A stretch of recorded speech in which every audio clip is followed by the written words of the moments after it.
Use कर सकते हैं।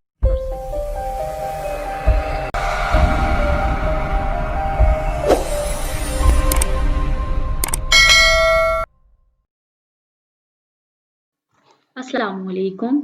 Welcome in the second part of database management system. आज हम पढ़ेंगे डेटाबेस क्या है और क्यों ट्रेडिशनल फाइल प्रोसेसिंग सिस्टम की निस्बत डेटाबेस को प्रेफर किया जाता है। मैं हूं Amina Zahid from conceptual learn. Let's start the topic. पहला पॉइंट है traditional file processing system.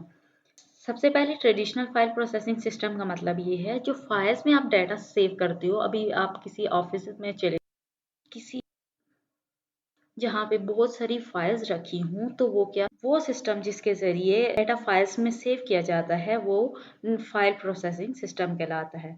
First point है इसका फर्स्ट कंप्यूटर बेस्ड अप्रोच। ये फाइल्स के ही जरिए हमें पता चला कि डाटा कैसे गैदर्ड करना है, डिफरेंट टेक्निक्स के डाटा कैसे गैदर्ड किया जा सकता है और इसमें किस तरह स्ट्रक्चर बना के किस तरह टैग लगा के हम इसको फाइल्स को सेव कर सकते। तो ये कंप्यूटर बेस की या डाटा बेस की फर्स्ट अप्रोच भी कह सकते हैं। लेकिन क्योंकि ये हम किस पर लिख रहे होते हैं, एक पेपर पे लिख रहे होते हैं, तो इसके कुछ ड्रॉबैक्स। फर्स्ट है डाटा रिडेंडेंसी।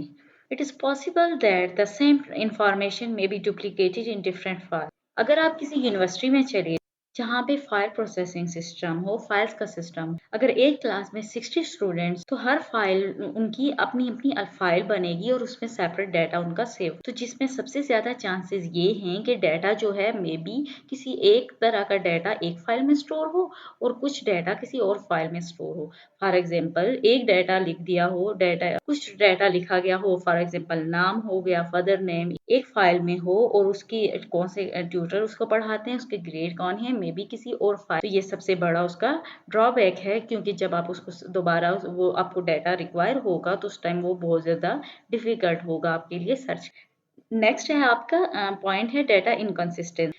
कंसिस्टेंसी का मतलब है डाटा परमानेंटली सेव हो और डाटा इनकंसिस्टेंसी मीन्स वो परमानेंटली सेव नहीं होता, उसके रेज होने के चांसेस हैं क्योंकि फाइल्स एक टेम्परेरी है, वो इजीली टीयर हो सकती है, फट सकती है, वो आसानी से रेज हो सकती है। तो ये भी एक क्या हुआ, एक रिस्की का है। Difficult in accessing data. अगर किसी को इंफॉर्मेशन चाहिए और वहाँ पे फाइल सिस्टम है तो सबसे पहले वो स्टूडेंट उस ब्लॉक में जाएगा, उसका एडमिन उसकी क्लास का रिकॉर्ड निकालेगा और उसमें से उसकी फाइल को सर्च और फाइल में से वो जो रिक्वायर्ड इंफॉर्मेशन है उसको सर्च करके फिर आपको इंफॉर्मेशन दे सकता है।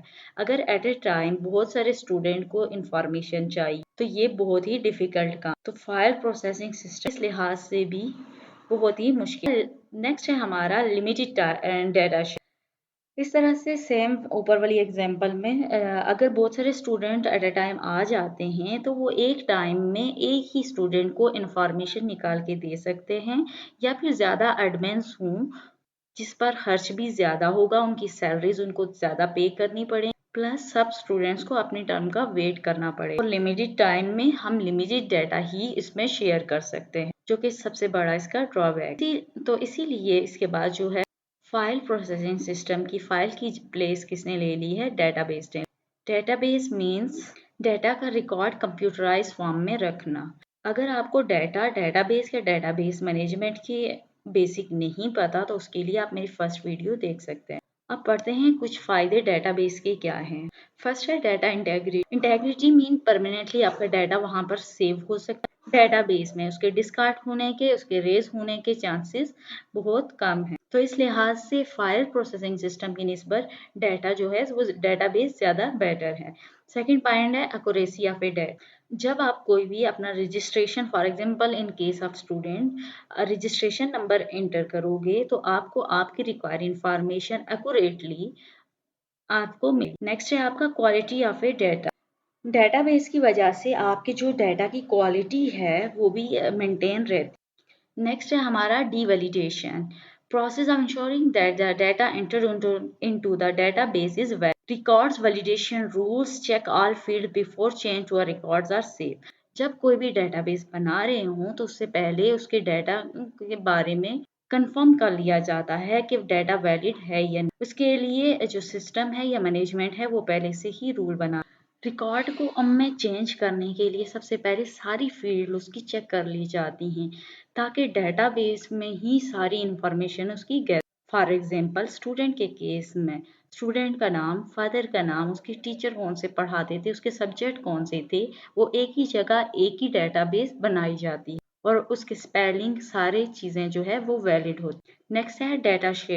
डेटा शेयरिंग स्कूल सिस्टम में इस तरह से हो सकती है। स्कूल की अगर डेटाबेस बनी हुई है तो स्टूडेंट सिर्फ अपने रजिस्ट्रेशन नंबर इंटर करेगा और रोल नंबर करेगा तो उससे रिक्वायर उसकी सारी इंफॉर्मेशन मिल जाए।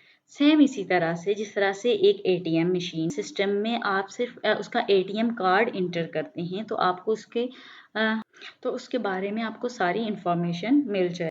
तो ये सब डेटाबेस की वजह से होता है। Next check can be enforced as per transaction basis on the entire transaction will fail if one part is in। अगर एक पार्ट भी कोई नंबर भी अगर गलत होगा तो पूरा जो है वो फेल हो जाएगा सिस्टम। आपको सारे और उससे रिक्वायर्ड इंफॉर्मेशन नहीं मिलेगी। फॉर एग्जांपल आप एटीएम की पिन जो है वो एंटर कर रहे हैं, अगर उसमें से एक नंबर और पासवर्ड गलत होगा तो आपको उस ट्रांजैक्शन तो आप कोई ट्रांजैक्शन नहीं कर सकते या फिर उसके बारे में आपको इंफॉर्मेशन नहीं मिल सकती। Database locking. डेटाबेस के ज़रिए आप अपने डेटा को लॉक भी कर सकते हैं जिसकी वजह से वहाँ पे आपका डेटा सिक्योर एंड सेफ और जब आप चाहें वो इंफॉर्मेशन आप गैदर कर सकते। नेक्स्ट है prevents two individual from changing the same data at the same time. In case of a student दो एडमिन और वो उसके फादर का नाम चेंज करना चाहता तो एक टाइम में वो दोनों एडमिन उसके फादर का नाम चेंज नहीं करता है कि एक एडमिन उसका नाम चेंज करे। आफ्टर सम टाइम वो फिर अगर उस फादर नेम में चेंज करना चाहते हैं तो वो कर सकते हैं। फॉर एग्जाम्पल किसी स्टूडेंट का फादर नेम था मोहम्मद जाहिद, एक एडमिन ने मोहम्मद जाहिद लिखा, फिर उसके बाकी डॉक्यूमेंट्स में जो उसके फादर का नाम था वो जाहिद महमूद था, वो उस लिहाज से करना चाहता है तो वो आफ्टर सम टाइम वो कर सकता है, लेकिन two admins at a time जो है उसको चेंज नहीं कर सकते। आज के लिए इतना ही। Thanks for watching conceptual learner.